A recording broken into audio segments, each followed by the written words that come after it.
अपना पाठ चल रहा हमारे आसपास के पदार्थ, पहला चैप्टर है, ठीक है। अब देखो अपन ने कल देखा था कि कौन कौन से पदार्थ हो सकते हैं, पदार्थ किसे कहेंगे, ठीक है। अब आज देखेंगे अपन पदार्थ की अवस्थाएं, पदार्थ कौन कौन सी अवस्थाओं में उपस्थित होता है। तो आज अपन देखेंगे पदार्थ की अवस्थाएं। तो अपना हेडिंग है पदार्थ की अवस्थाएं। पदार्थ की कौन कौन सी अवस्थाएं होती है ये अपन डिटेल से देखेंगे आपको, ठीक है। तो देखो वैसे तो आप लोगों ने आज तक पढ़ा होगा पदार्थ की 3 अवस्थाएं होती है, ठोस, द्रव, गैस। पर रियल में पदार्थ की 5 अवस्थाएं होती है।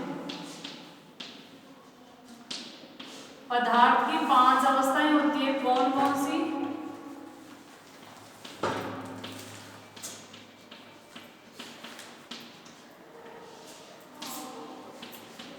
कंडेंसेट,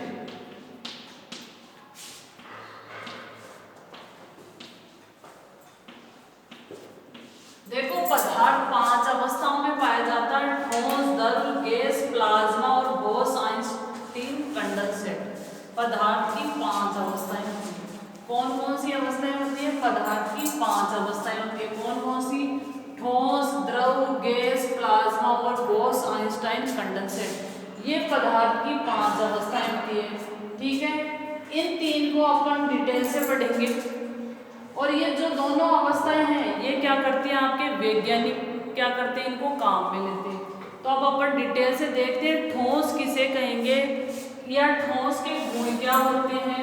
तो सबसे पहले देखते हैं अपन ठोस। पदार्थ की 5 अवस्थाएं होती है, पहला आपका ठोस। तो ठोस में क्या लिखेंगे, इसके गुण लिखेंगे।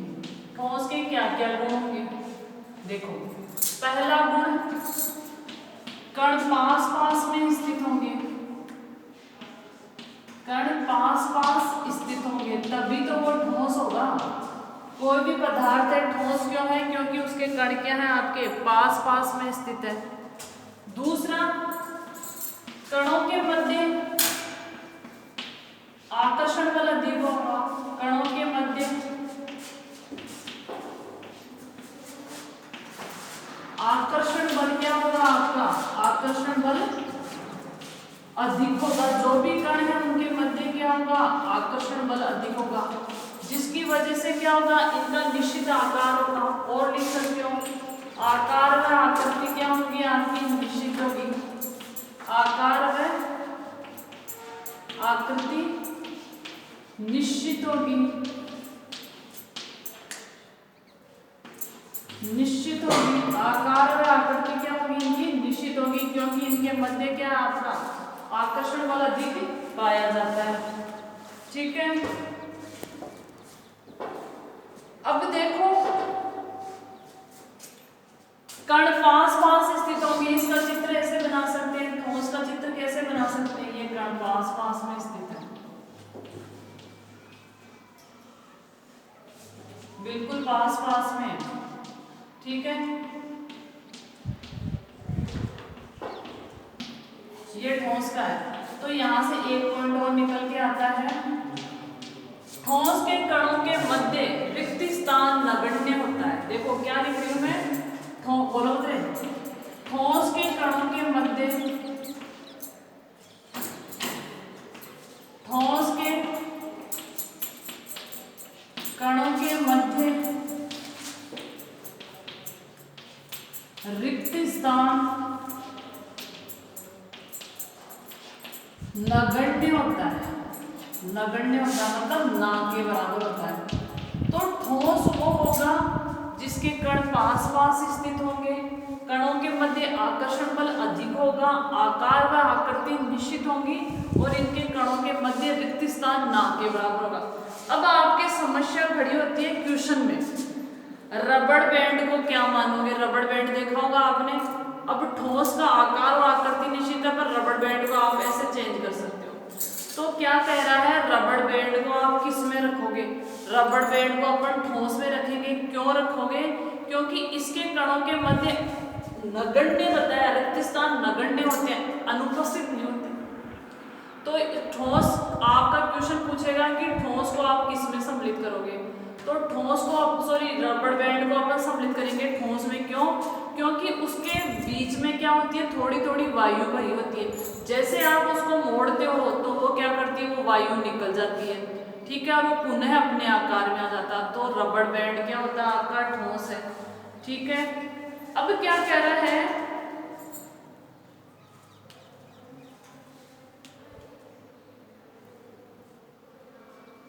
स्पंज देखी होगी आप लोगों ने, स्पंज भी क्या है, ठोस है, पर स्पंज के जो छिद्र होते हैं उनमें वायु भरी होती है। तो स्पंज को अपन जैसे दबाएंगे उसका आकार परिवर्तित हो जाएगा, और जैसे छोड़ेंगे तो वह पुनः उसी आकार में हो जाएगी।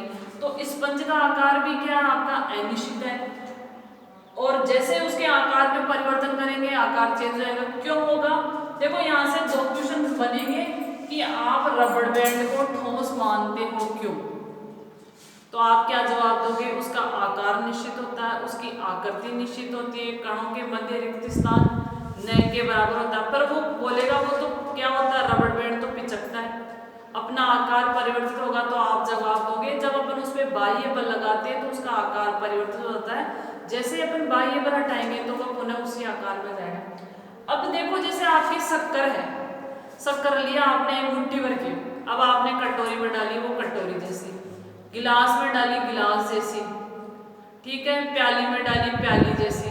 तो क्या शक्कर ठोस है या द्रव है या गैस है, शक्कर ठोस है। शक्कर के कणों का आकार परिवर्तित नहीं हुआ है, शक्कर के कणों का आकार परिवर्तित नहीं हुआ है। अगला है स्पंज, स्पंज का आकार निश्चित होता है, पर स्पंज के बीच बीच में क्या पाए जाते हैं, आपके छिद्र उपस्थित होते हैं, तो उनमें वायु भरी रहती है। तो आप उसका आकार चेंज करते हो तो वापस क्या हो जाती है, जैसे उस पर बाह्य बल हटाया वो पुनः आकार में जाती है। तो स्पंज भी ठोस है आपका, रबड़ बैंड भी ठोस है। क्यों ठोस है बता दिया मैंने आपको। तो क्वेश्चन, ये दोनों क्वेश्चन करोगे आप, रबड़ बैंड और स्पंज को ठोस में क्यों सम्मिलित किया गया, ये क्वेश्चन है आपका। रबड़ बैंड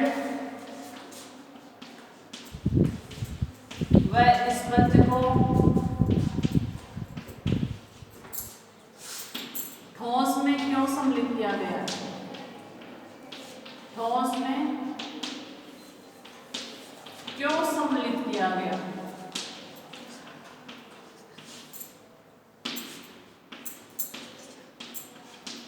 ये क्वेश्चन करना आपको, ठीक है, इसका कारण बता दिया मैंने। अब चलते हैं अपन द्रव अवस्था में। अगली अवस्था कौन सी है आपकी, द्रव अवस्था है। तो द्रव अवस्था में और ठोस अवस्था में जो फर्क होता है, जो अंतर होता है, वो देख लेते हैं। अगली अवस्था कौन सी है आपकी, द्रव अवस्था। अगला देखो, लिखो द्रव अवस्था।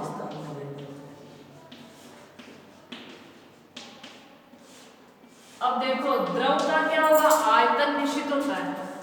क्या लिखेंगे, द्रव का आयतन निश्चित होता है,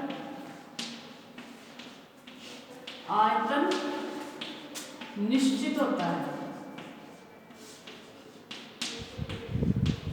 जैसे आपने 1 लीटर दूध लिया है, 2 लीटर पानी लिया है, जो भी है वो आयतन निश्चित है।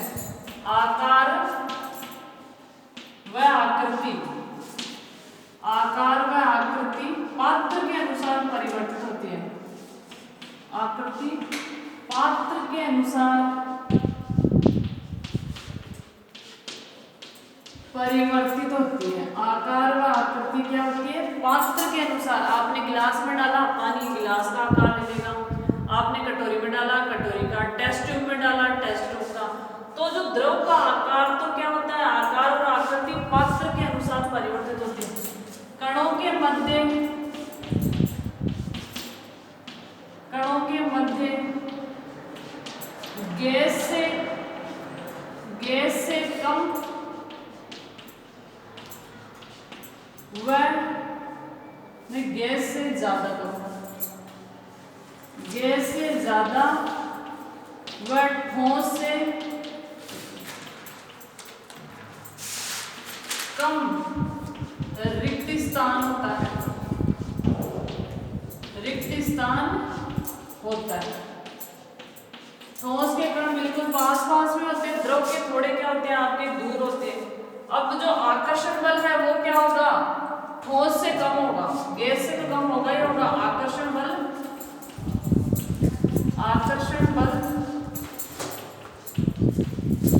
ठोस से कम होगा, ठीक है। इनके कणों के मध्य जो आकर्षण बल होगा ठोस से कम होगा। अब एक गुण और लिख सकते हो आप, द्रव बहते हैं, मतलब इनमें तरलता का गुण होता है। द्रव को अपन डालेंगे बाहर तो वो बह जाएगा उच्च सांद्रता से कम सांद्रता की ओर। तो द्रव में क्या होता है, द्रव का आयतन क्या होता है, निश्चित होता है। आकार व आकृति पात्र के अनुसार परिवर्तित होती है। द्रव बहते कणों के मध्य, ठोस से तो क्या होता है कम, और गैस से क्या होगा आपका ज्यादा, क्या होगा रिक्त स्थान उपस्थित होगा।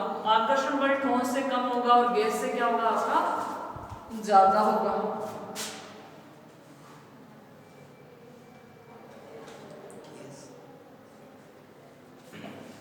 अब देखो यहां से एक क्वेश्चन और बनता है, उसको देख लो। जो जीव जल में रहते हैं, जलीय जीव लिखो, जलीय जीव श्वसन कैसे करेंगे, जलीय जीव श्वसन कैसे करेंगे, बोलो मत। जलीय जीव कैसे श्वसन करेंगे, तो आपका जवाब क्या होगा, जल में क्या पाई जाती है, जल का सूत्र होता है H2O। जल में घुलित जो ऑक्सीजन होती है, जल के अंदर जो घुली हुई ऑक्सीजन है उससे क्या करेंगे, श्वसन करेंगे। तो लिखोगे जल में घुलित ऑक्सीजन, जल में घुलित ऑक्सीजन का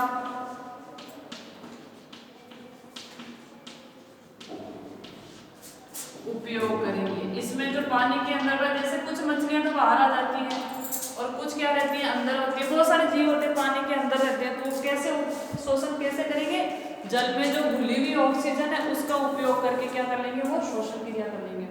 अब चलते हैं अपन गैस पे, कि गैस में ऐसे क्या क्या गुण होते हैं जिसकी वजह से अपन इसको गैस के अंदर रखते हैं।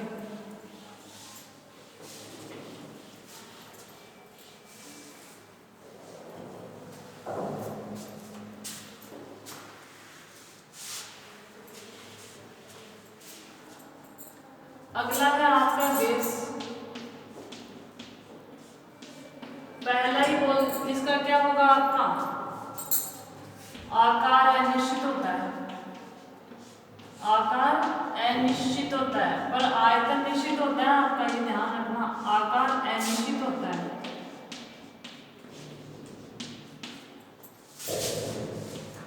आकर्षण बल नगण्य होता है, आकर्षण बल नगण्य होता है।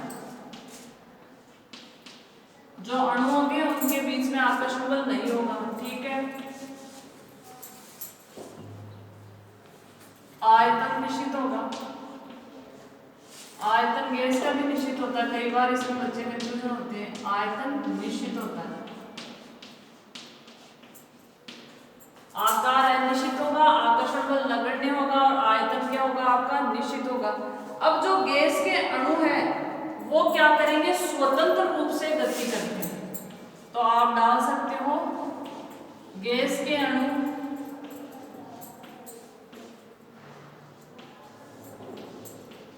स्वतंत्र रूप से गति करते हैं।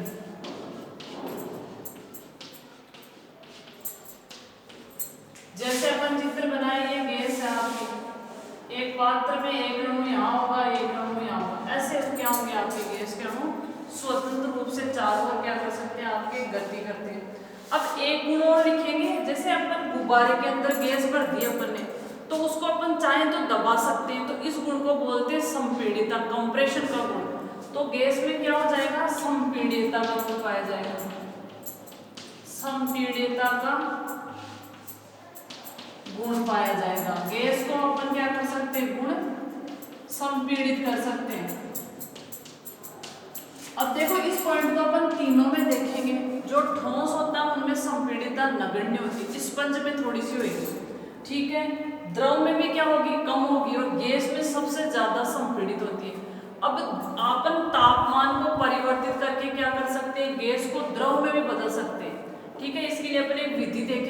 वो अपन कल देखेंगे। तो आप ये तीनों करो, ये तीनों चारों को पढ़ोगे, जो 2 क्वेश्चन दिए मैंने वो 2 क्वेश्चन करके लाओगे।